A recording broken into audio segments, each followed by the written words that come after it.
మహేష్ బాబు హీరోగా త్రివిక్రమ్ దర్శకత్వంలో సంక్రాంతికి వచ్చిన గుంటూరు కారం సినిమా మిక్స్డ్ రెస్పాన్స్ సొంతం చేసుకుంది. సితారా ఎంటర్టైన్మెంట్స్ బ్యానర్ మీద భారీ బడ్జెట్తో తెరకెక్కించిన ఈ సినిమా ఎందుకో ప్రేక్షకులను పూర్తి స్థాయిలో అలరించలేకపోయింది. కానీ ఈ మధ్యనే నెట్ఫ్లిక్స్లోకి స్ట్రీమింగ్కు రాగా మంచి రెస్పాన్స్ను సొంతం చేసుకుంది.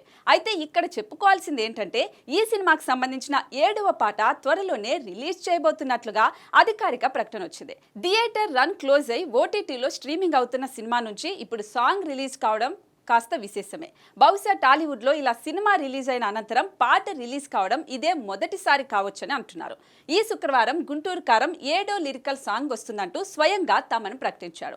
అక్కడితో ఆగలేదు సరికదా, ఈ పాట తనకు మహేష్ కు ది బెస్ట్ సాంగ్ అని చెప్పుకొచ్చాడు. దీంతో అంతా అయిపోయిన తర్వాత లిరికల్ సాంగ్ ఏంట్రా బాబు అనే కామెంట్స్ వినపడుతున్నాయి. కానీ ఇది గట్టం లేని ఫ్యాన్స్ కి మాస్ ట్రీట్ ఇచ్చేలా ఉంటుందని గతంలోనే ప్రామిస్ చేశాడు తమన్. అయితే సినిమాలో లేని ఈ అడిషనల్ సాంగ్ ఎలా ఉంటుందనేది ఎగ్జైటింగ్ గా మారింది. అసలు ఈ సాంగ్ ని సినిమాలో ఎందుకు పెట్టలేదనేది అర్థం కాని విషయమే.